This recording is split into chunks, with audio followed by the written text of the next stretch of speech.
जय सिया राम सर, बहुत बहुत स्वागत जय सिया आपका। राम, बहुत बहुत सभी दर्शकों का भी बहुत बहुत स्वागत है। जी, जैसे कि सर इससे पिछले कार्यक्रम में हम चर्चा कर रहे थे, बहुत ही सुंदर संवाद हमारा चल रहा था कि किस तरह से श्रवण कुमार के माता पिताजी ने एक श्राप दिया था, लेकिन हमारे पास समय का अभाव था जिस कारण से यह प्रसंग पूरा नहीं हो पाया।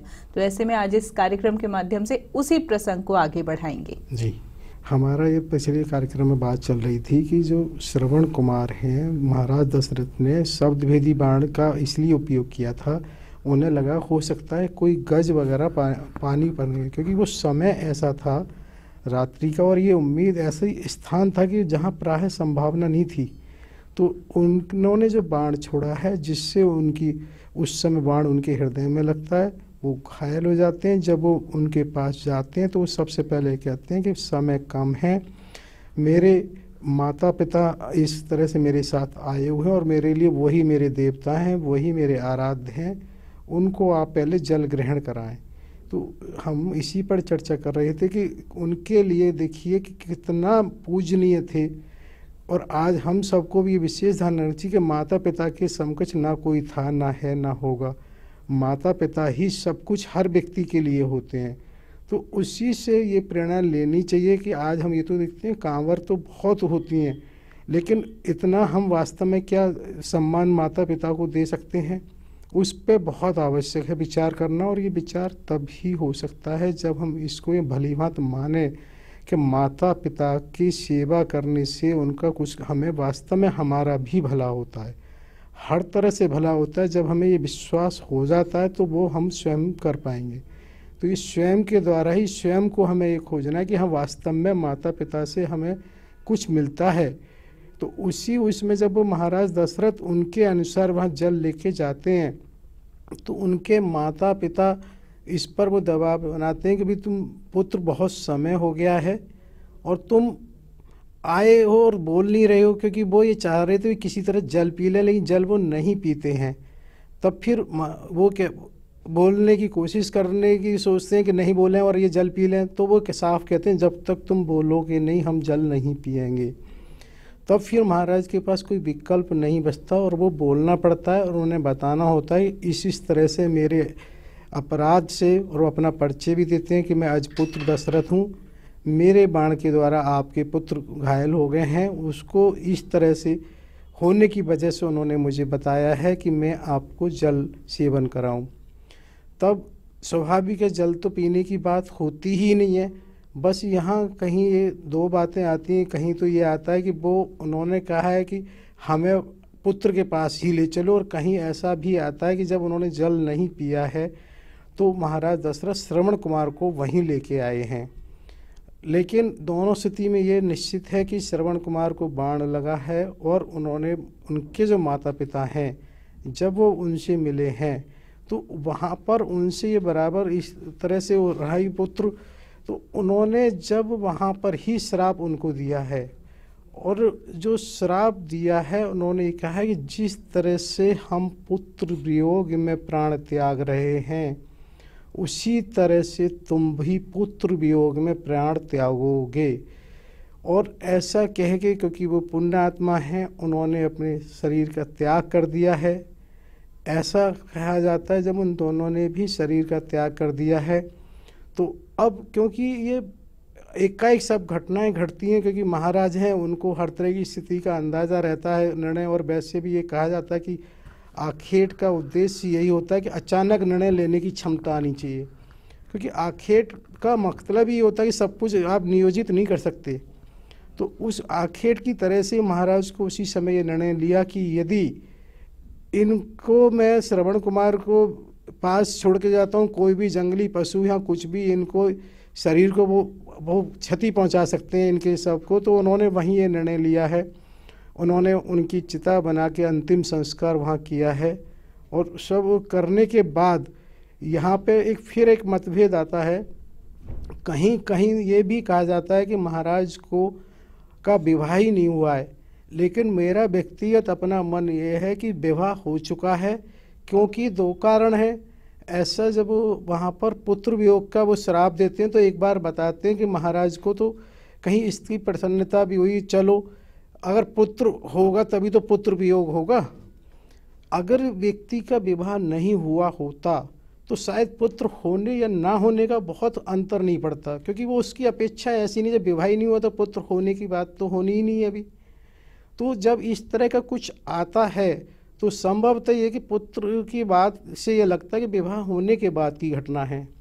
और उसी क्रम में ऐसा आना जाता है कि जैसा जब वो ये घटना के बाद वहाँ अवध अपने महल में जाते हैं तो प्रायः, क्योंकि ये सब घटना जो घटी है उस संबासुर युद्ध के बाद घटी है, तो जैसा कि वो संबासुर युद्ध में भी हमने वो महारानी कैकेयी की भूमिका के बारे में काफ़ी विस्तृत चर्चा की थी, तो उसके बाद ये और अधिक हो जाता है कि महारानी कैकेयी के जब भी वो जाते थे उनकी शाम की दिनचर्या होती ही थी कि महल में महारानी के पास जाना है, जो उनके सेवक हैं वो उनको खबर करते हैं, महारानी एक तरह से उनके स्वागत के लिए द्वार पर आना करती हैं। ये ऐसा नित्य प्रति माना जाता ही होता था कि जिसकी वजह से फिर चाहे उसके बाद वो अपने को कहना चाहिए स्नान वगैरह करके फिर सब लोग साथ में भोजन करें, लेकिन पहले ये लगभग था कि वो जब महल में जाते थे तो महारानी कैकेयी को सूचना होती थी और वो आती थी।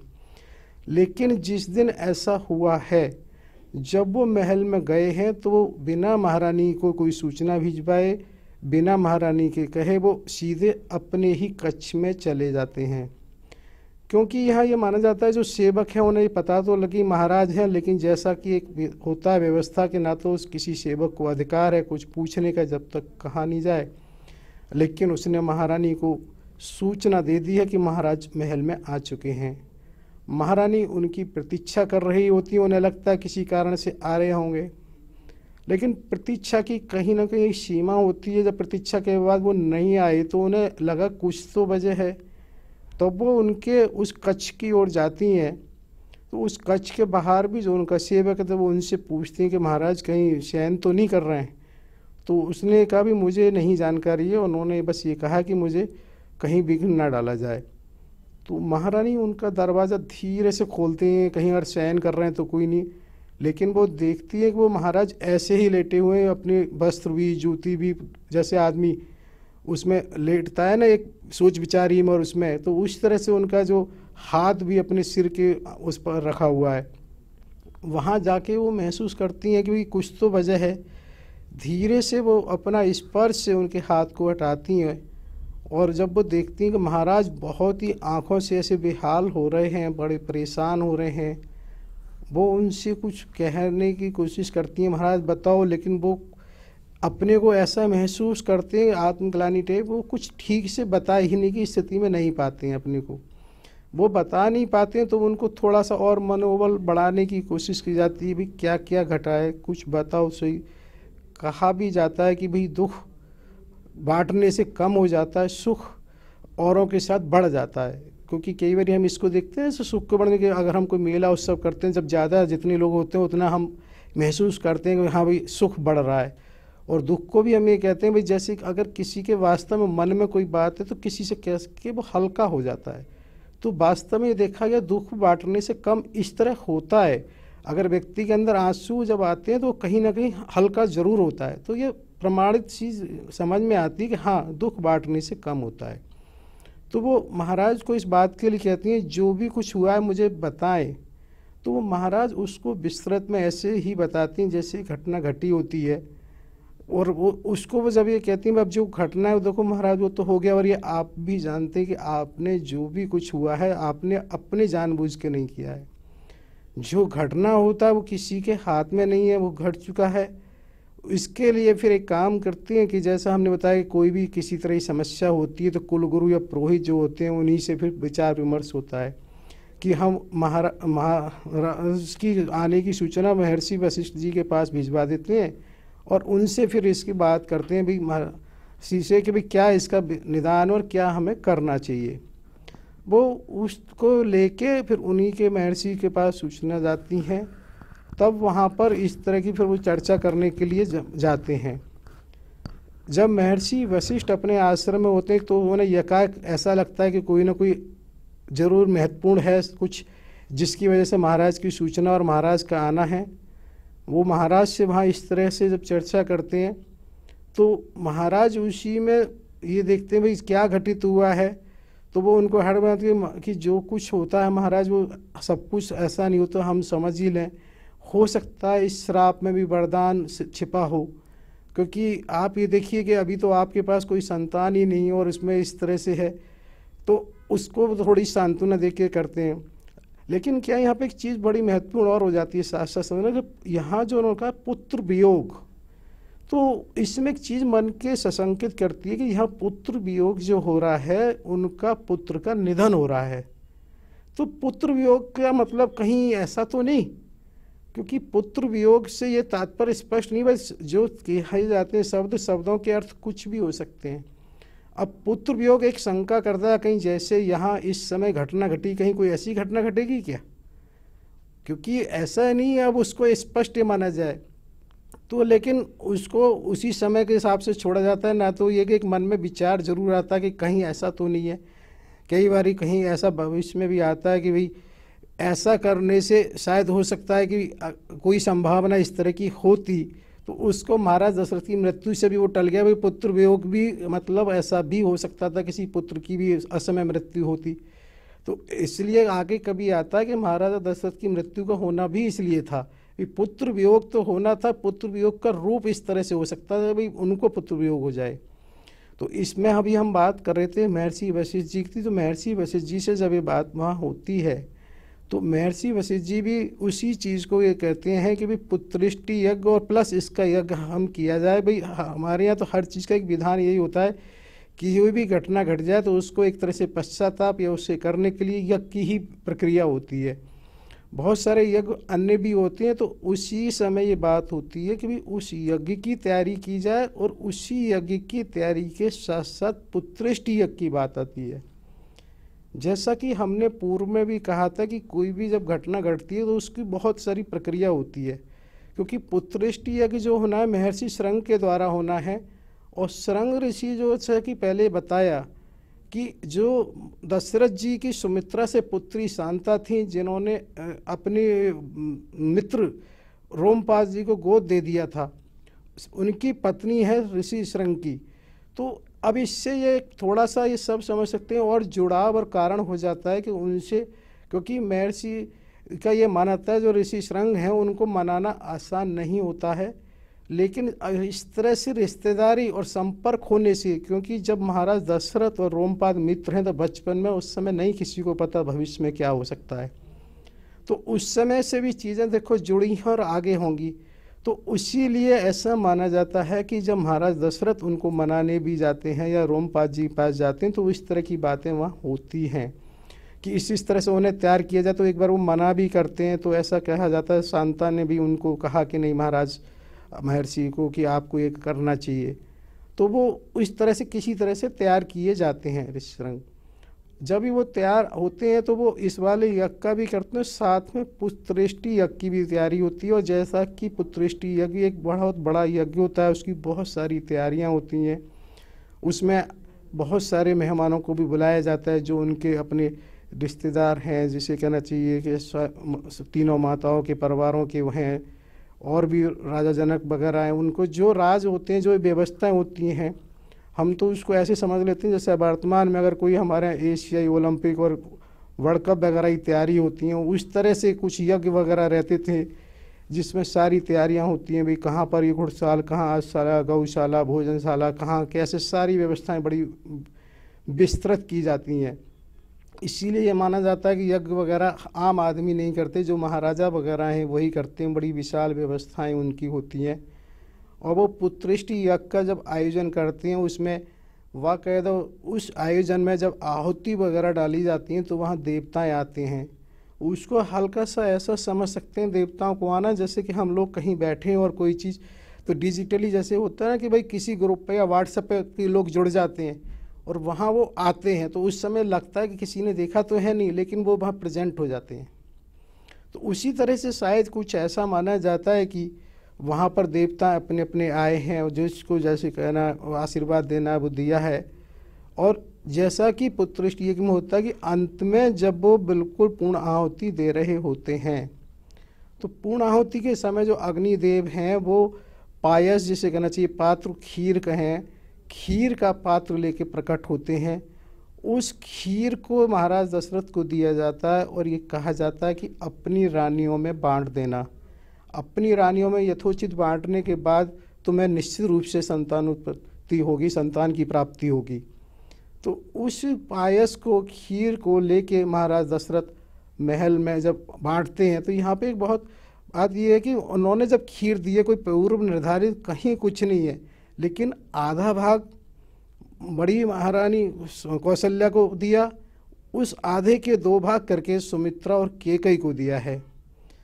लेकिन जैसा कि सबको मालूम है कि एक भाग को चील लेके चली जाती है, सुमित्रा के भाग को जो चील लेके चली जाती है, तो एक बड़ा अजीब सा प्रश्न फिर आता है कि आखिर ऐसा कैसे हो गया।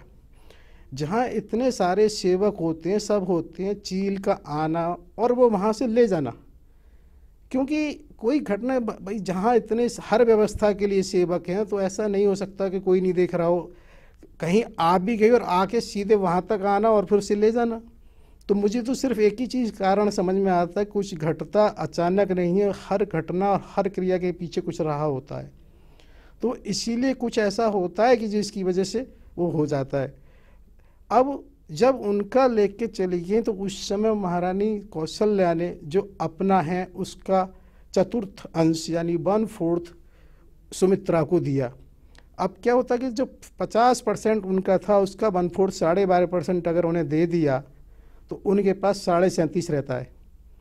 अगर इसको हम ये देखें, इधर केकई के पास जो 25% है उसका 1/4 तो उन्होंने 6.25% उनको दिया। तो उनको ये देखिए कि फिर भी जो डिस्ट्रीब्यूशन रहा बाद में वो 50%, 25%, 25% ही रहा। उनके पास 37.5 होता है, उनके पास 18.75 18.75 रहता है। तो इस तरह से उसका वो होता है कि आपस में रेशियो वही रहता है। यहाँ ये बहुत विचारणीय है कि उसके बावजूद कहीं किसी के मन में कोई इस तरह की भावना नहीं है कि भाई इस पायस का कितना महत्व है, हम क्यों दें, कि आपसी स्नेह विशेष सब में रहा है। कहीं ये चीज़ नहीं थी भाई ये मेरी तेरी है, सब मिलके एक हैं। अन्यथा ये जानते हैं ये पायस है, कोई ऐसी बाजार से क्रय करने की चीज़ नहीं है। हो सकता है मन में आता कि एक बार आदमी संकोच करता, क्योंकि मुझे कहीं ऐसा नहीं मिलता किसी ने उनको ये कहा हो ऐसा करो, स्वतः ही वहाँ पर ये निर्णय रानियाँ लेती हैं और ऐसा करती हैं। उसके बाद उस पायस को जब वो ग्रहण करती हैं, और ऐसा ये माना गया है कि एक समय जब वो उसको करती हैं कि जैसा गर्भाधान के बाद एक अनुभूति अलग ही होती है, इसको माता ही बेहतर समझ सकती हैं। और ऐसा माना जाता है कि जब वो बच्चे की गतिविधि माता से और माता की उससे जुड़ी होती हैं और उस समय अलग ही अनुभव होते हैं, क्योंकि ये जो बच्चा शिशु है उसमें यह भी कहा जाता है कि वो बराबर भगवान की प्रार्थना कर रहा होता है। उसको हमारे यहाँ गर्भस्थ स्तुति करके भी कहा जाता है, यानी कि वो कर रहा होता है तो उसका प्रभाव भी होता है। और मुझे तो कई बार ऐसा लगता है, इसलिए शायद लगभग हर माता पर एक उस समय चमक सी भी आती है, जिसके कारण सिर्फ ये है कि जो बच्चा होता है वो बराबर भगवान की प्रार्थना कर रहा होता है कि हे भगवान मुझे इस नरक से निकालो, अब मैं तुम्हारा ही कुछ करूँगा। तो कहीं ना कहीं उस प्रार्थना का असर कहें, कुछ भी कहें, और इधर उस बच्चा के जो संस्कार और वो होते हैं उसी की वजह से उसका जो माता पर भी असर आता है। क्योंकि यहाँ पर एक और बात आती है, दोहद क्रिया की बात आती है। दोहद क्रिया का मतलब ये होता है कि जो माता गर्भावस्था स्थिति में उनका मन क्या करता है, उस समय उनके विचार किस तरह के हैं। तो महाराज दशरथ इस सबसे अलग अलग से पूछते हैं। तो उन्होंने कौशल्या से जब बात की कि महारानी तुम्हारी कोई इच्छा हो बताओ, किसी तरह की कुछ है, तो वो कहती है महाराज मेरी कोई ऐसी इच्छा नहीं है, बस ये लगता है कि कहीं हमारी प्रजा में सब सुखी रहें, कहीं कोई ऋण हो, कहीं किसी की समस्या हो, उसको ध्यान दिया जाए। और उस पर तो बोली महाराज महारानी आप जानती हो इस पर तो मेरा पहले से ही फिर भी मैं और घोषणा करा देता हूँ, कहीं कोई संकोच की वजह से ना आ रहा हो, किसी को कोई किसी भी तरह का कष्ट है तो वो तुरंत सूचन करे और उसको वो किया जाए नचिए निवारण। इसी तरह से सुमित्रा से पूछा जाता है, महारानी कैकेयी से भी बात होती है, तो महारानी कैकेयी भी एक बात कहती हैं कि महाराज मेरी तो जीवन में कभी ऐसी कोई इच्छा रही नहीं, पर क्या करूँ, एक अलग सा अनुभव ये कर रही हूँ। इस समय मेरी हमेशा एक ही इच्छा बनी रहती है कि मैं बड़ी महारानी की अधिक से अधिक सेवा करूं और जितनी भी उनके सेवक हैं सबको हटा दूं। पता नहीं क्या ऐसा मुझे लगता है अंदर से मैं उन्हीं की सेवा करती रहूं। मुझे तो ऐसा लगता है कि जो भी आने वाला होगा वो महारानी के ही उसका अनुज और उनकी ही सेवा करने वाला होगा। तो इस तरह से आपस में जब बात होती तो कहीं ऐसा नहीं झलकता कि किसी तरह का भी आपस में मन में कहीं कोई बात है, क्योंकि ये चीज़ें हम इसलिए और इस पर चर्चा कर रहे हैं कि आपसी व्यवहार से ही स्पष्ट होता है कि भाई कई बार ये प्रश्न आता है कि सौतिया व्यवहार, तो सौत की व्यवहार की बात तभी हो सकती है जब कहीं किसी को लगे मुझे कुछ कम है। महारानी कैकेयी को किसी भी तरह से कम नहीं कहा जा सकता कि उनके पास वो जन जन की भी प्रिय थी, दशरथ जी की भी प्रिय थी, किसी भी तरह से वो नहीं थी, तो ऐसे उनके अंदर भावना होती ही क्यों, और कहीं ये दिखाई भी नहीं देती है। तो तब ये बराबर इस तरह से उनका समय अधिक से अधिक आपस में साथ बीतता है। और इसी समय साथ बीतने में ये भी माना जाता है कि वो प्राय जब साथ रहती थी रात को ही अधिक सोने के समय ही जाती थी। तो अंतिम समय जब ये माना जाता है काफ़ी समय हो गया है, गर्भसु कहा तो जाता है लगभग 12 माह का समय हो गया है, जब होती है तो उस समय जैसा कि नवमी का दिन होता है और दिन का समय होता है, उस समय भगवान का प्रादुर्भाव होता है। तो वहाँ जब ये कहा जाता है कि उस समय भी सबसे पहले कैकेयी ने महारानी कौशल्या को बड़ी बधाई दी और उन्होंने बड़े उससे एकदम मतलब ऐसा भी कहा जाता है कि उनके मुंह से शब्द नहीं निकले कि उन्होंने कहा कि नहीं नारायण ने मेरी सुन ली। नारायण ने मेरी सुन ली मीन्स उनका ये कहने का भाव है कि मैं यही चाहती थी महारानी का जो ज्येष्ठपन है वो ज्येष्ठ बनी रहे, कि जो पहले संतान हो वो उनको प्राप्त हो। मेरी मनौती भी थी जो मेरी नारायण ने इच्छा पूरी की, और मैं सहर्ष होने के बाद महाराज से कहीं ना कहूँ इसकी उससे वो करें सिफारिश कि मेरे विष्णु यज्ञ की वो तैयारी करवाएं, क्योंकि महारानी का ये भाव इस बात का था कि हम लोग साथ में एक ही साथ गर्भस्थ हुए हैं और हमने पायस को लिया, तो हो तो कुछ भी सकता है। लेकिन जो भी अब इससे ये बात बहुत विचारने की हो जाती है कि उनके मन में कहीं ये बात नहीं है कि मेरा पुत्र ही राजा होना चाहिए, क्योंकि ऐसे बात उस समय भी हमने इस पे विचार किया था। जब वरदान की बात आई थी तो उन्होंने अपने विवाह की शर्त को कभी ये नहीं कहा था कि उन्होंने हाँ या ना, उस समय भी उन्होंने ये कहा था कि जो जैसी वहाँ की परंपरा है उसके हिसाब से निर्धारण होना चाहिए। हो सकता है किसी मन में ये बात रही हो या नहीं कि नहीं, तो उसी व्यवस्था में उन्होंने और ये स्पष्ट हो जाता कि उन्होंने भगवान से ये प्रार्थना की है कि जो ज्येष्ठ हैं उनका ही ज्येष्ठपना रहे, उनका स्वत्व रहना चाहिए, जिसकी वजह से वो प्रार्थना से ये होता है। और जब वो महारानी को बधाई देती हैं तब जो उनकी धात्री या एक तरह से जो उनकी सेविकाएं होती हैं वो उनसे वो कहती हैं चलो अब तुम लोगों का भी समय आ रहा है, अपने अपने महलों में पहुँचो, क्योंकि सबको पता है लगभग एक साथ ही होना होता है। तो उसी व्यवस्था के हिसाब से उनको अपने महलों में जब पहुंचाया जाता है तो उसके बाद कैकेयी से भरत होते हैं, और वो ये माना जाता है 10वीं की रात को ऐसा होता है। तब फिर उसके बाद सुमित्रा से लक्ष्मण और शत्रुघ्न होते हैं। तो उसमें सिर्फ ये हमारा बार बार जो रिस्पेक्ट है कहीं आपसी ऐसा है ही नहीं, सबके अंदर बहुत ही आपस में मृदुभाष बना हुआ है। सर बहुत ही सुंदर से अभी आपने हमें बताया कि किस तरीके से पुत्रेष्टि यज्ञ हुआ और उसका फल किस तरीके से प्राप्त हुआ तीनों माताओं को। लेकिन मन में यह प्रश्न उत्पन्न हुआ कि जब आपने बताया इस यज्ञ के बारे में तब आपने यह भी जिक्र किया था कि एक पक्षी भी आकर पायस का सेवन कर लेता है, तो उसके आगे क्या हुआ? पक्षी ने सेवन किया तो क्या कुछ घटना उसके बाद घटी?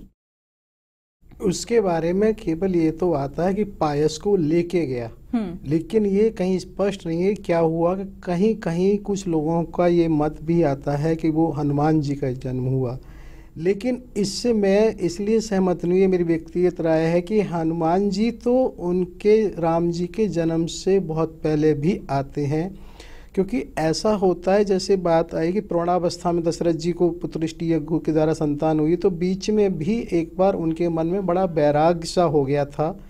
और ये ऐसा भी आता है कि उन्होंने एक तरह से अपने राजभार को महर्षि वशिष्ठ को देख के वो चाह रहे थे, वो उसको मैं छोड़ के ही वनवास जाना चाहता हूँ।